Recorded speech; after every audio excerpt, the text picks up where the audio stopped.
Hola jóvenes, bueno vamos a continuar con la clase de equilibrio químico.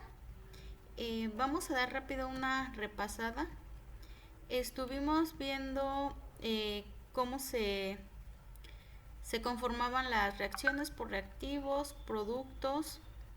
Les di un ejemplo sobre el equilibrio químico donde habíamos quedado que el equilibrio químico se alcanza cuando las rapideces de las reacciones en un sentido y en otro sentido se van a igualar y que estas concentraciones de reactivos y de productos van a permanecer constantes en el tiempo, es decir, que ya no van a modificarse la concentración de los reactivos y de los productos.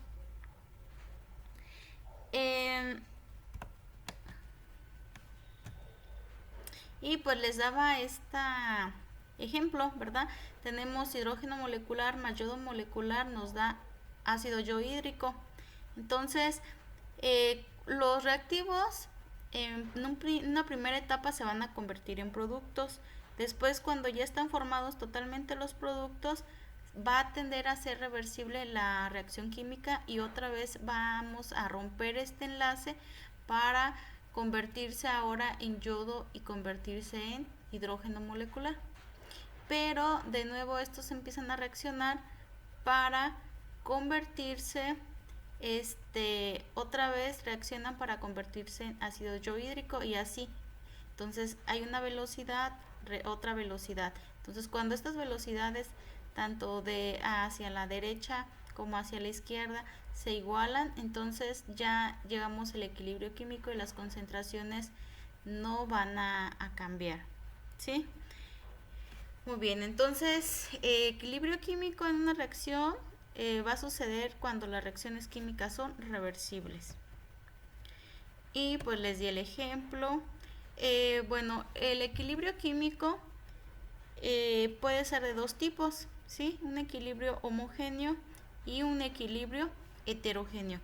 Vamos a ver qué es un equilibrio homogéneo. Es muy fácil, ¿eh? Prácticamente dice que este término se aplica a las reacciones en las que todas las especies reactivas se encuentran en la misma fase. Por ejemplo, ¿quiénes son las especies reactivas aquí? Pues en este caso, en esta reacción química reversible, tenemos al tetraóxido, ¿sí?, de dinitrógeno, ¿sí?, que reacciona a una temperatura de 25 grados centígrados y una atmósfera de presión. Estas condiciones son normales y pues nos da 2 moles de dióxido de nitrógeno. Si vemos, este reactivo está en su fase gaseosa y el producto también está en su fase gaseosa. Cuando entonces ambos están en la misma fase, se considera que es un equilibrio homogéneo, ¿sí? Ahora, si nos vamos a un equilibrio heterogéneo, pues es lo contrario. Este término se aplica a reacciones reversibles en las que intervienen reactivos y productos en distintas fases. Por ejemplo, cuando mezclamos, hacemos reaccionar el carbonato de calcio, está en su estado ¿qué? Sólido. Nos forman dos productos que sería el óxido de calcio en su estado sólido también, pero también nos forman dióxido de carbono y el dióxido de carbono está en su fase gaseosa. Entonces aquí tenemos ¿cuántas fases? Pues dos fases, la sólida y la gaseosa, ¿sí? Y bueno, aquí un ejemplo de una imagen, un equilibrio, ¿qué tipo de equilibrio sería aquí? ¿Las fases se ven? No, ¿verdad? Todas están en fase líquida, entonces sería un equilibrio heterogéneo, homogéneo, y aquí podemos ver dos fases, sólida y líquida, sería un equilibrio heterogéneo. Eso es muy fácil. Bueno, para seguir adelante, con el equilibrio químico necesitamos apropiarnos de los siguientes conceptos, ¿sí? Porque se van a tocar y no van a entender de qué se trata. Entonces pónganme mucha atención, también esto está muy fácil, ¿sí? ¿Qué términos nuevos vamos a estar conociendo? Pues vamos a conocer el término entalpía, ¿sí? ¿Qué es la entalpía? Pues la entalpía es muy fácil. Dice que la entalpía es la cantidad de energía, ¿sí?, contenida en una sustancia. Cantidad de energía que contiene una sustancia, ¿sí? Y se va a expresar con la letra H. La H expresa la entalpía o la energía que contiene una sustancia. ¿Y por qué decimos nosotros que una sustancia tiene energía o que una molécula química posee energía? Pues ¿dónde está esa energía que a veces nosotros pues no la podemos ver, ¿verdad? Aquí yo les pongo un ejemplo. Esta es una molécula de ATP, por ahí no sé si lo han escuchado. El ATP es la molécula energética, ¿sí?, de un sistema vivo. ATP, ¿por qué? La A de adenina, T de trisfosfato porque tiene 3 fósforos y listo. Entonces ATP es adenín trifosfato. Nosotros vemos que cualquier molécula, esta es una molécula muy compleja, pero pues podemos poner el ejemplo de la molécula del agua, está constituida por hidrógeno y oxígeno. Ambos, hidrógeno y oxígeno, están enlazados mediante un enlace covalente, ¿verdad? Un enlace químico para unir a la molécula. Aquí nosotros vemos también que pues están 3 fósforos y cada fósforo está unido por un enlace químico. Aquí también todos estos son enlaces químicos. Y bueno, la energía está contenida en los enlaces químicos, ¿sí? Entonces, acuérdense, una molécula química posee energía, sí. ¿Por qué? Porque esa energía está contenida en sus enlaces químicos. Por ejemplo, aquí nos dice que este tipo de enlaces son muy fuertes. Enlaces de alta energía, dice que contienen 8000 kilocalorías por mol. Entonces es un enlace muy energético. Dependiendo del enlace químico, de entre qué y qué átomo estén enlazados, va a depender la energía que aporta ese enlace. Ahora, muy bien, esta energía contenida en las sustancias o la entalpía tiene unidades, ¿sí?, en las cuales vamos a medir. ¿Qué unidades se utilizan? Pues utilizamos los kilojoules sobre mol. Kilojoules en cada mol. Ajá. Porque por ejemplo, estos 8000 son en un mol, en una molécula de ATP. Si tuviéramos 2 moles de ATP, entonces pues sería lo doble, ¿no? Y también kilojoules sobre mol o kilocalorías sobre mol. Son 2 tipos de unidades. Ajá. Las magnitudes pueden ser los valores pueden ser tanto positivos como negativos. Ahorita vamos a ver por qué positivos o negativos. Equivalencias. Una kilocaloría equivale a 4.184 kilojoules. Entonces, dependiendo de cómo quieran ustedes expresarlo, pues simplemente podrían hacer una conversión. Una kilocaloría es igual a 4.184 kilojoules. Ok, entonces quedamos que la entalpía, ¿qué era? Energía contenida en una sustancia química, ¿verdad? En una sustancia o en una molécula. Ahora, otro término, la entalpía de reacción. Si se fijan, ahorita no es solamente, perdón, hay mucho ruido aquí en mi casa, no es solamente entalpía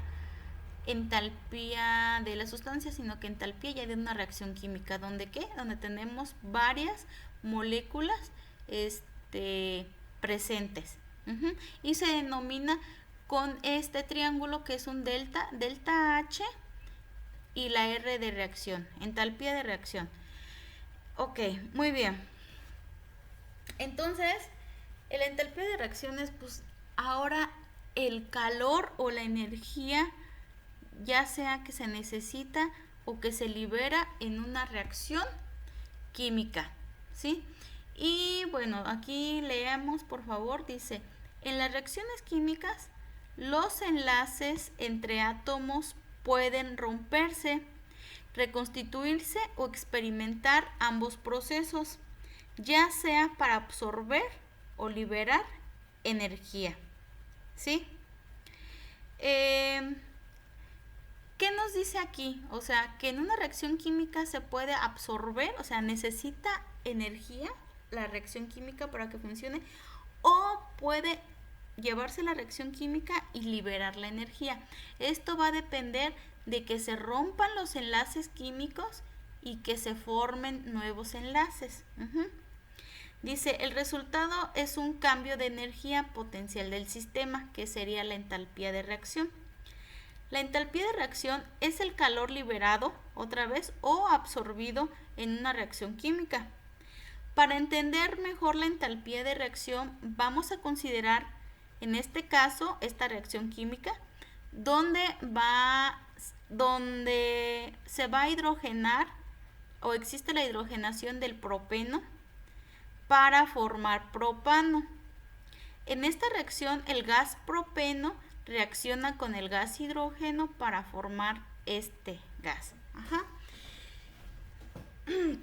Miren, aquí dice que las reacciones químicas pueden absorber o liberar energía. Yo creo que muchos han notado, no sé si alguien ha tomado jabón Roma o jabón de en polvo, con las manos húmedas o mojadas. Entonces tienes las manos mojadas y agarras el jabón, está reaccionando las moléculas químicas del jabón con el agua y ustedes sienten caliente la mano. Entonces, ¿por qué? Porque hubo una reacción química ahí que, ¿qué creen? Que haya absorbido energía o que haya liberado energía al entorno, es decir, a nuestra mano. Pues se liberó energía, ¿verdad? Por eso nosotros la podemos sentir, porque se liberó hacia nuestro entorno esa energía. Ok, aquí en esta reacción química, ¿qué es lo que está sucediendo? Veamos en la siguiente diapositiva. Lo que sucede es que tenemos a los reactivos propeno y tenemos al hidrógeno molecular, ¿sí? Ambos están en su fase gaseosa. Ellos dos reaccionan y forman el propano, que está en su forma gaseosa. Estamos hablando de un equilibrio químico homogéneo. Número 1. Tenemos que romper, si se fijan, revisen bien esta molécula, tenemos que romper el enlace carbono, y es un doble enlace, carbono, del propeno y romper el enlace entre hidrógeno hidrógeno de los reactivos, porque vamos a hidrogenar esta molécula. Hidrogenar, como su nombre lo dice, es ponerle ¿qué? Hidrógenos, ¿sí? Ok, entonces hay una regla general. Cuando se rompen los enlaces químicos entre los átomos, como aquí vamos a romper, se requiere agregar energía, ¿sí? Es decir, yo rompo un enlace, necesito energía para poderlo hacer. Nos dice que cuanto más fuerte sea el enlace, más energía se necesita para romperlo. Por ejemplo, si ustedes quieren romper una pared, ¿sí? Quieren romper una pared de adobe, a ver si no me equivoco. ¿Qué necesitan? Si lo quieren romper así con la mano, así a trompadas, ¿necesitan qué? Energía, ¿no? Ok, muy bien. La rompen y ahora les ponen una pared de cemento. Esa pared va a estar más fuerte todavía que la de adobe y por lo tanto implica más energía de ustedes para poder romperla. Sí, es lo que nos quiere decir. Y lo que les hablaba, que la energía puede ser positiva o negativa. Entonces, en este caso, cuando se requiere agregar energía al sistema, en este caso este sería nuestro sistema, la reacción química, es energía positiva. Necesito que se lo graben. Cuando se requiere agregar energía para que se lleve a cabo la reacción, es una energía positiva. Tiene que tener signo positivo. Segundo, ya rompimos aquí los enlaces químicos, ¿sí? Ahora vamos a pegar estos hidrógenos. En un hidrógeno se va a pegar aquí y otro acá. Al decir que se va a pegar, estamos diciendo que se está formando un enlace, ¿sí? Entonces aquí se rompió este enlace y se tuvo que volver a formar aquí, carbono con otro carbono. Quedaron los dos hidrógenos libres, entonces un hidrógeno forma un nuevo enlace con otro carbono y el otro hidrógeno forma el enlace con el otro carbono. Si se fijan, esta molécula tenía 3, 4, 5, 6 hidrógenos, ahora ya tiene 3, 4, 5, 6, 7, 8. ¿Sí? Entonces se rompieron enlaces para formarse nuevos. Segundo, entonces dice que para formar el producto propano se forma un nuevo enlace entre carbono-carbono y dos nuevos enlaces entre carbonos e hidrógenos que están ahí marcados. Regla general. Formar nuevos enlaces requiere siempre liberar energía. Ahora es lo contrario. Yo formo un enlace químico, no requiero energía, más bien voy a liberar energía química, ¿sí? ¿Hacia dónde la libero? Hacia afuera, hacia el entorno. Ajá. Dice, cuanto más fuerte sea el enlace que se formó, se liberará más energía, ¿sí? El ejemplo del jabón que yo les decía, el jabón entra en contacto con el agua, hay formación de enlaces químicos y entonces hay una liberación de energía. Esa liberación de energía pues la sentimos en forma de calor. Y bueno, el signo en este caso cuando hay liberación de energía es un signo negativo, ¿sí? Ok, entonces en esta reacción a causa de que los enlaces recientemente formados, o sea, estos recientemente se formaron, liberaron más energía de la que se necesitó para romper estos enlaces originales, entonces esto significa que la entalpía de reacción es negativa. Por ejemplo, imaginémonos que aquí nos gastamos, porque aquí para romper estos enlaces tuvimos que meterle energía. Imagínense que le metimos 50 kilocalorías, ¿sí? Positivas, ¿verdad? Porque fue energía necesaria. Pero acá en el momento de formar estos enlaces, liberamos energía y liberamos 100 kilocalorías. Entonces lo que se hace es restar. Acuérdense que este es un signo negativo, entonces sería menos 100 kilocalorías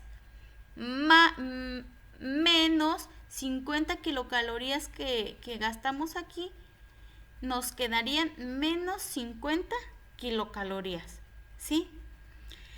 Ok, entonces por eso dice aquí que la entalpía de reacción, o sea, el calor que se liberó, se absorbió en total en esta reacción, pues en realidad fueron menos 50 kilocalorías, es decir, se liberaron pues menos 50 kilocalorías hacia afuera, ¿sí? Espero les haya quedado un poquito claro. Entonces, pues esto es lo que se hace para saber el total de la entalpía de reacción de una reacción química. Es la energía potencial de los enlaces del producto, es decir, esta, menos la energía potencial de los enlaces de reactivos.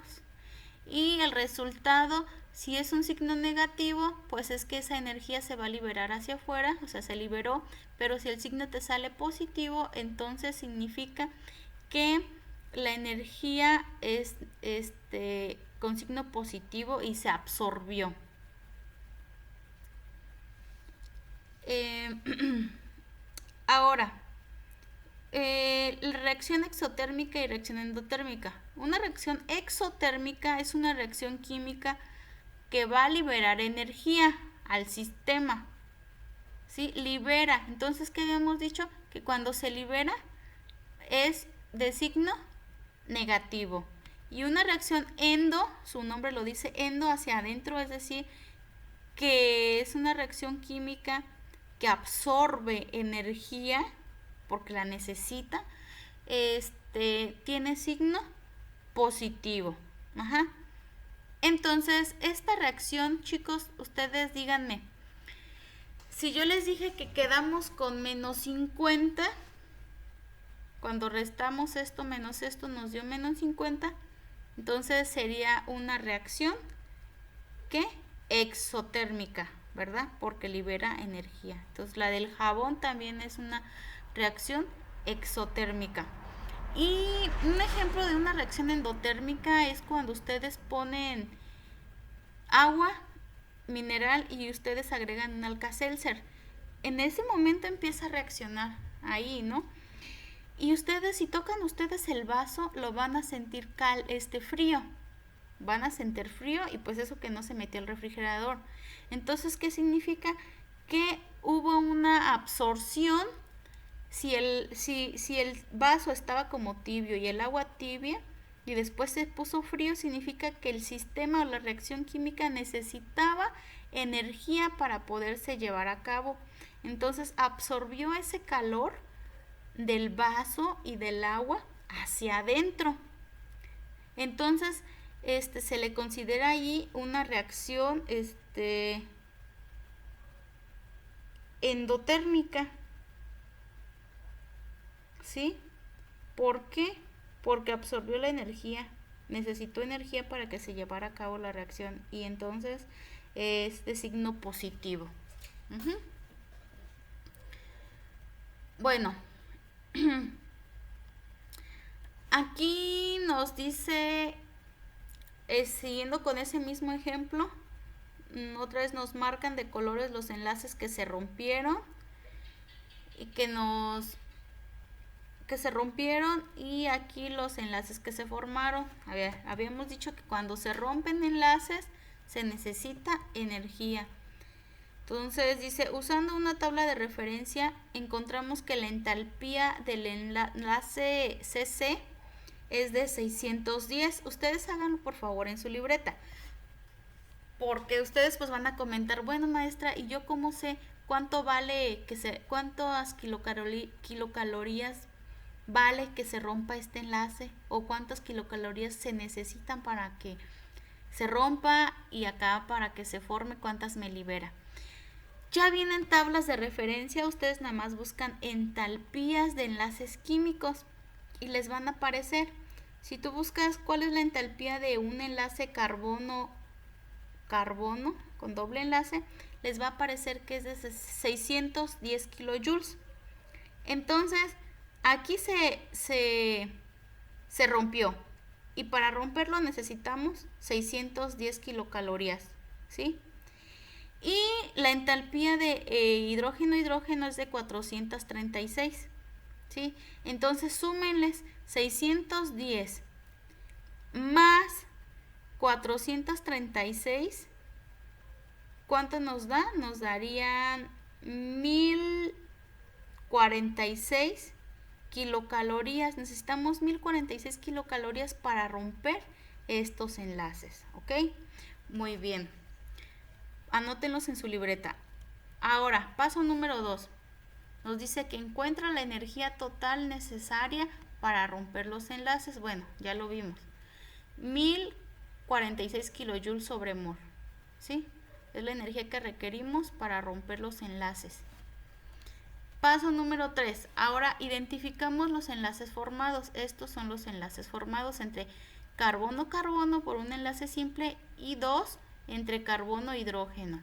Ahora, usando igual otra vez una tabla de referencia, vamos a buscar la entalpía de enlace entre carbono y carbono, pero ahora es un enlace simple, y vemos que es de 346 kilojoules. y la entalpía para cada uno de los enlaces carbono-hidrógeno es de 413 kilojoules. Entonces, para encontrar la energía que se liberó, porque como se están formando, se está liberando energía, al formar estos enlaces multiplicaremos las entalpías de enlace por 1. También, puesto que hay dos enlaces carbono-hidrógeno, tendremos que multiplicar por un valor de 2. Acuérdense que como es energía que se libera, es de signo ¿qué? Negativo. Entonces vamos a los cálculos. Entonces, energía liberada para formar los enlaces de los productos. 346 kilojoules del enlace carbono-hidrógeno más 2, ¿por qué? Porque hay dos enlaces carbono-hidrógeno, 2 por menos 413 que vale cada uno, nos da un total de menos 1172 kilojoules sobre mol. Entonces, esta energía es la que se liberó, ¿sí? En el lado de los productos. Ahora vamos a hacer una resta para ver cuánto nos quedó en total la suma de energías de enlaces rotos y enlaces formados. Y pues es muy fácil seguir la fórmula. ¿Sí? El delta H o la entalpía es energía agregada para romper los enlaces. Fueron 1046. ¿Sí? Menos. Bueno, aquí te ponen más y entre paréntesis menos, pero les digo es una resta. 1046 que fue la energía de los enlaces rotos que se necesitó, menos la energía liberada, que es 1172, y nos queda un total de menos 126 kilojoules sobre mol, ¿sí? Entonces, ¿qué vemos aquí? Que la entalpía de reacción ya de toda la reacción química de la hidrogenación del propeno es negativa. Entonces sabemos que la reacción es ¿qué? Exotérmica, porque liberó energía hacia el entorno. Entonces es exotérmica y es de menos 126. Si fuera al revés, si hubiéramos gastado más energía para romper enlaces de la que se gastó, de la que se liberó por formar enlaces, pues entonces sería un signo positivo, y también los hay, y sería una reacción endotérmica, porque ella no liberó, más bien absorbió, necesitó mucho calor para que pudiera llevarse a cabo. De hecho, ustedes saben lo poco que pudieran haber trabajado en el laboratorio. Hay veces que necesitamos nosotros aplicarle calor con el mechero para que pueda reaccionar una sustancia con la otra. ¿Por qué? Porque si no le aplicas energía o entalpía o calor, no va a funcionar. En ese caso, ya el hecho de que agreguemos calor, ya sabemos que es una reacción que de tipo endotérmica y con signo positivo, porque ella no te va a liberar calor, más bien necesita calor. Ok, bueno, otra vez adentrándonos a lo que era el equilibrio químico, habíamos quedado que el equilibrio químico se logra cuando ya no hay un cambio en la concentración de reactivos y en la concentración de productos, que permanece constante. Va a permanecer constante solamente si sigue a la misma temperatura que se inició, si se sigue a la misma presión que se inició, y si se sigue a una misma, o sea, es que ya no se le agregue ningún otro reactivo químico, va a seguir constante, ¿sí? Pero si se cambian estas propiedades del sistema, el equilibrio químico va a desplazarse, ya sea hacia la izquierda o hacia la derecha, es decir, que va a haber más concentración de reactivo o puede haber más concentración del producto, dependiendo de qué manera afecte la temperatura, la presión o la adición de especies reaccionantes al sistema. Entonces, a esto hay un principio que es el principio del de Le Chatelier, ¿sí? Donde nos dice que es una de las leyes más importantes que gobierna el comportamiento, tales sistemas o reacciones reversibles. Este principio permite predecir cualitativamente la forma en que cambiarán las concentraciones en el equilibrio cuando se hagan cambios externos en el sistema de equilibrio. Es decir, tú dices, maestra, pero ¿cómo voy a saber si le aplico temperatura a eso? ¿Hacia dónde se va a ir? ¿Hacia la izquierda o hacia la derecha? Ok, esta ley nos permite predecir cualitativamente solamente hacia dónde se va, no cuantitativamente. Entonces dice que cuando un sistema está en equilibrio y hay un cambio en las propiedades del sistema, dará lugar a que la concentración en equilibrio se desplace en la dirección. ¿A qué dirección? Pues a la que tienda a absorber el efecto del cambio. Aquella que tienda a absorber el efecto del cambio. Por ejemplo, las propiedades que pueden afectar el equilibrio es temperatura, presión total o la adición de especies reaccionantes. Es decir, que tú le pongas más reactivo o más producto. Ejemplo, vamos a ver de qué manera afecta la temperatura al equilibrio químico, ¿sí? Como estamos hablando de temperatura, pues es el calor de reacción o la entalpía de reacción en forma de calor o energía, ¿sí? Por eso quería que supieran antes qué era la entalpía de reacción. Es calor. Así se mide el calor y se mide en kilocalorías o kilojoules. Número 1 dice, el efecto de los cambios de la temperatura en el equilibrio químico de una reacción. Por ejemplo, si escribimos el equilibrio anterior incluyendo el calor de reacción, ¿sí? Aquí lo vemos, tenemos hidrógeno molecular más yodo molecular, nos dan 2 moléculas de ácido yohídrico más 4 kilocalorías. Es decir, que esta reacción nos dio más, su entalpía de reacción es de más 4 kilocalorías. ¿Qué sería? ¿Una reacción endotérmica o exotérmica?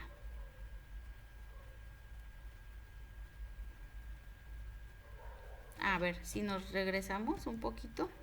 Signo positivo. Signo positivo sería una reacción endotérmica, ¿verdad?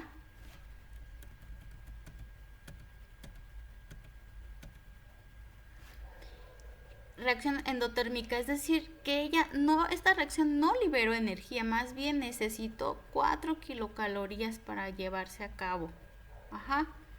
Y dice, ¿qué ocurrirá con las concentraciones en equilibrio de hidrógeno molecular, yodo molecular y ácido yohídrico si se eleva la temperatura?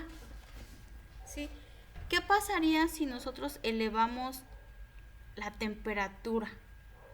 ¿Quién va a absorber ese efecto? ¿Los reactivos o los productos? ¿Sí? Acuérdense, veamos lo que les decía anteriormente. Para romper un enlace químico se necesita ¿qué? Energía. Y aquí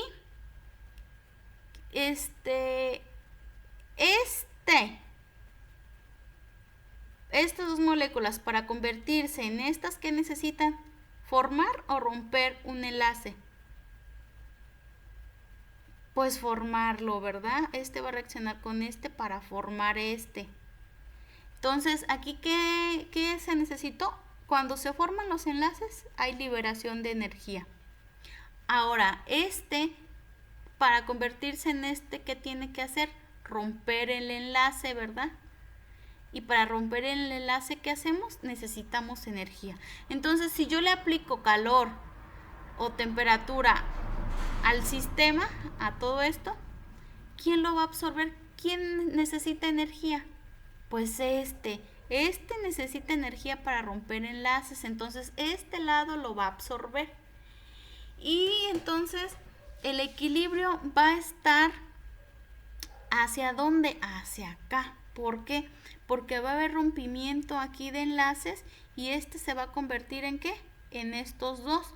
Por lo tanto, la concentración de ácido yohídrico formado disminuye porque se degrada y estas concentraciones aumentan porque se están formando. Se degrada para formarme esto. Entonces, conclusión, se aplica calor, esta molécula agarra, ¿cómo se dice? Absorbe el efecto de la temperatura, rompe los enlaces y forma estos. Entonces el equilibrio está hacia acá, hacia donde va a haber más concentración. En este caso serían de los reactivos. Espero les haya quedado claro.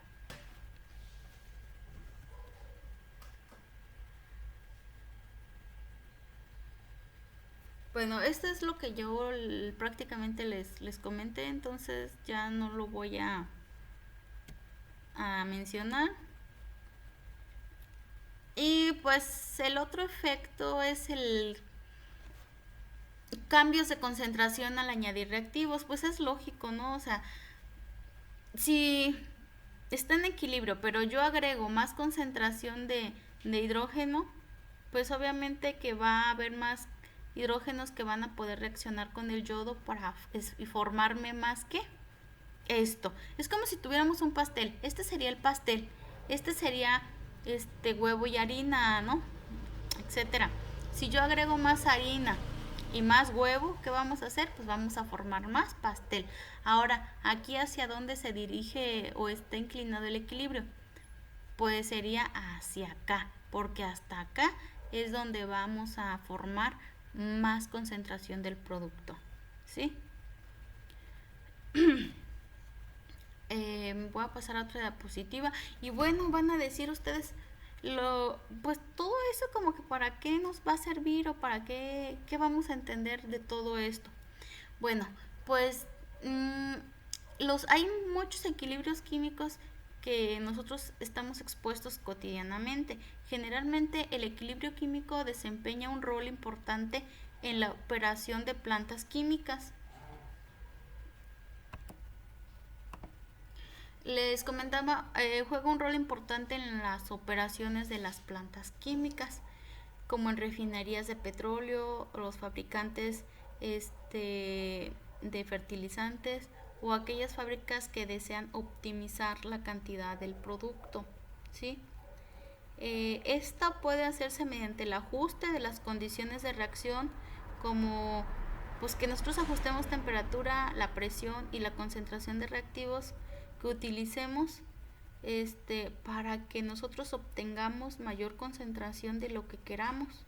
Ya vimos que las condiciones nos pueden afectar y regresar irse pues a formar más concentración de reactivos o de productos. Entonces pues ahí nosotros tenemos que buscar y ajustar esas reacciones para obtener mayor concentración de lo que queramos. Y bueno, existe un proceso que se llama el proceso de Haber-Bosch, ¿sí?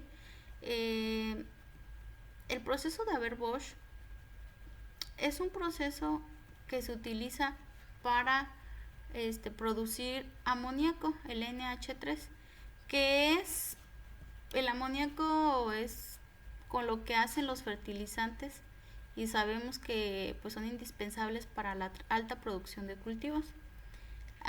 El nitrógeno pues es uno de los principales 5 requerimientos básicos que una planta necesita para su desarrollo, ¿sí? Entonces veamos un poquito de historia. Hace casi 100 años, o sea, en 1918 aproximadamente, la empresa BASF, sí, que todavía pues ustedes la conocen, que es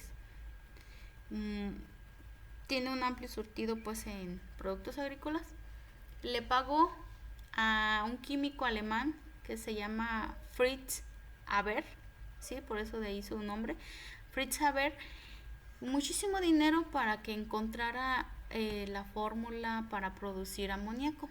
¿Y por qué? ¿De dónde nació? Nosotros sabemos que las plantas se nutren del nitrógeno del suelo. Una vez que la planta muere en el mismo lugar, la planta muere y deja otra vez, las bacterias y hongos degradan esa materia y el nitrógeno del que estaba compuesta la planta vuelve a caer a la tierra. Y es un ciclo. Otra vez crecen plantas, se nutren de ese nitrógeno que está ahí y vuelve el ciclo, ¿no? Pero ¿qué ocurría? Lo que ocurrió antes fue que este que pues ahora las plantas o los cultivos no los comemos.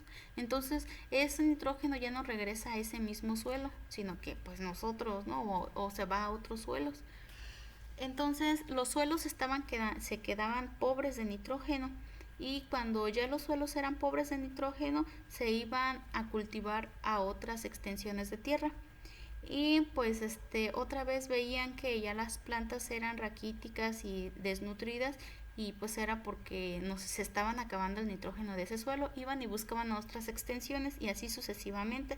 Entonces ellos vieron que el suelo era una limitante, que tarde que temprano pues se iba a terminar el suelo fértil. Entonces lo que ellos hicieron fue que pues ahora ellos nutrir el suelo para seguir produciendo en ese mismo suelo varios cultivos y por eso inventaron lo que es el amoníaco. Este químico Fritz Haber inventó la fórmula y después se la vendió a Bass y Bass tenía su ingeniero químico de planta que era Karl Bosch, el otro químico alemán, que entonces él ya llevó esa fórmula a industrializarla, bueno, ya a nivel industrial, ¿sí? Mucho más grande, a producir en toneladas de cantidades.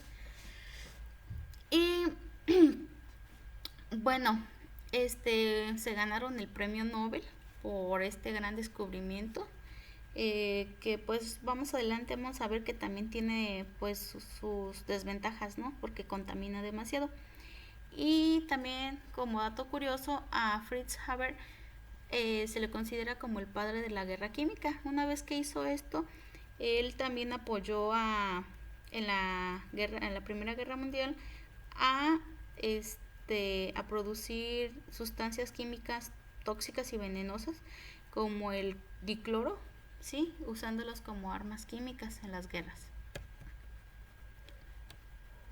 Bueno, el proceso de Haber es simplemente, aquí está la ecuación balanceada, nos dice que se necesitan 3 moles de hidrógeno molecular en su forma gaseosa más nitrógeno molecular en su forma gaseosa. Proviene del aire, ¿sí? Este nitrógeno molecular lo toman del aire. Acuérdense que el aire contiene como 70-80% de nitrógeno y se somete a condiciones bastante fuertes, condiciones bastante rudas, que son 200 atmósferas de presión. Eso es muchísimo, y el gasto energético también es muchísimo. Entonces es un proceso demasiado caro, demasiado contaminante. A 700 grados centígrados, por ahí algunas fuentes también nos dicen que es entre 400 a 400 grados centígrados. Estas son las condiciones que se necesitan, ¿sí? Y que nos formarían 2 moles de amoníaco en su forma gaseosa. Esa es la reacción balanceada. Ok, esto ya llévenlo a una escala industrial y pues podemos producir millones y millones y millones de toneladas de átomos de amoníaco, ¿sí? Aquí podemos ver el ejemplo. Fíjense, estas son las condiciones, pero ¿qué pasa? En este caso, si llevamos a estas condiciones, el equilibrio químico tendería hacia el amoníaco. Ajá. Esto más esto para producir amoníaco.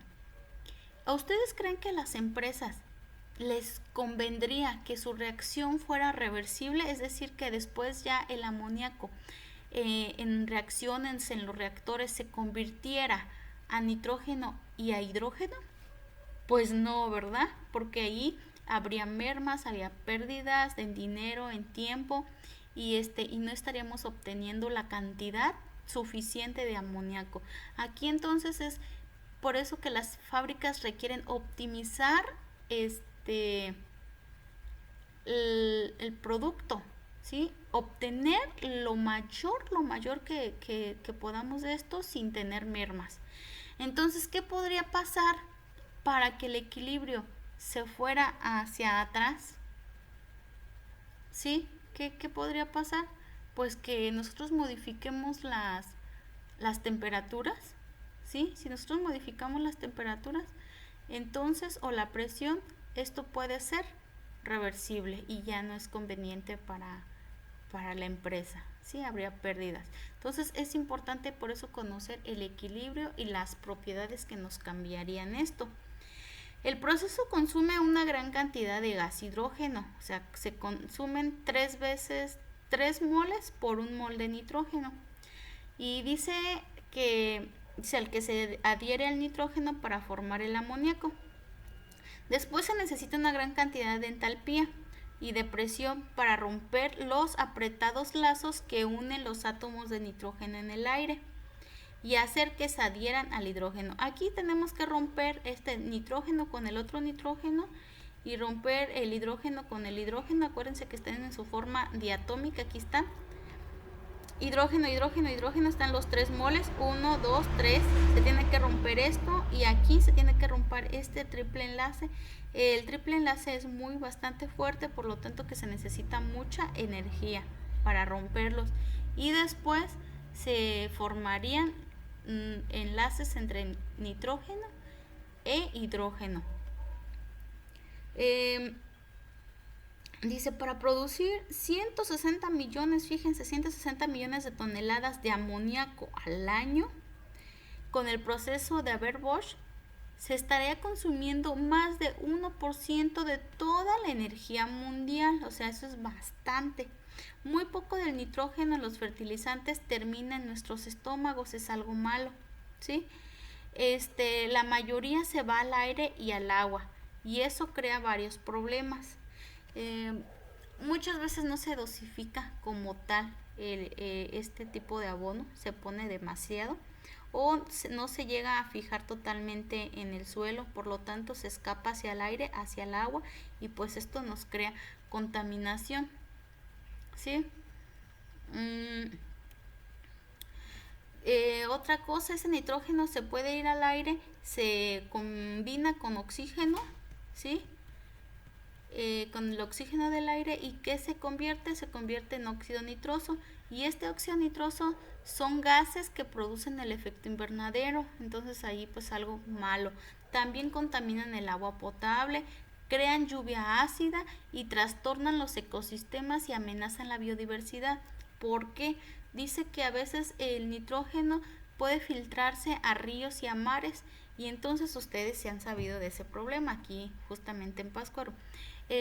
Hay gran cantidad de nitrógeno que cae a los mares o a los ríos que hacen que plantas que necesitan de nitrógeno, que ellas sí consumen mucho nitrógeno, en este caso las algas, empiezan, como hay mucha comida que es el nitrógeno, se empiezan a desarrollar, a reproducir bastantes, que pueden quedar los lagos llenos y repletos de estas algas, ¿sí? El resultado es crear zonas muertas en estos océanos o lagunas, donde la proliferación de algas en la superficie bloquea la luz solar y mata a peces y animales que viven debajo del agua y que necesitan de esta luz, y pues las algas pues no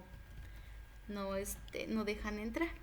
Entonces eso es el equilibrio químico, para eso nos sirve, para optimizar procesos industriales, ¿sí? Saber las condiciones, temperatura y presión que son necesarias para que obtengamos mayor concentración del producto que nosotros queramos, ¿sí? En este caso del amoníaco, si se cambian vamos a obtener otra vez, a regresar la reacción y obtener nitrógeno e hidrógeno, que no es lo que queremos, ¿sí? Muchas gracias por su atención. No sé si hay alguna pregunta. Me gustaría que me hicieran comentarios si no le entendieron, a qué parte no le hayan entendido. Jóvenes, pues no sé si sea muy pesada la presentación, pero no encuentro alguna otra manera de que ustedes me puedan entender este tema. Habrá algunos siguientes temas que ya va a ser de leer nada más y que me den un análisis, pero sí tenía que ser así. Entonces les agradezco su tiempo. Hasta luego.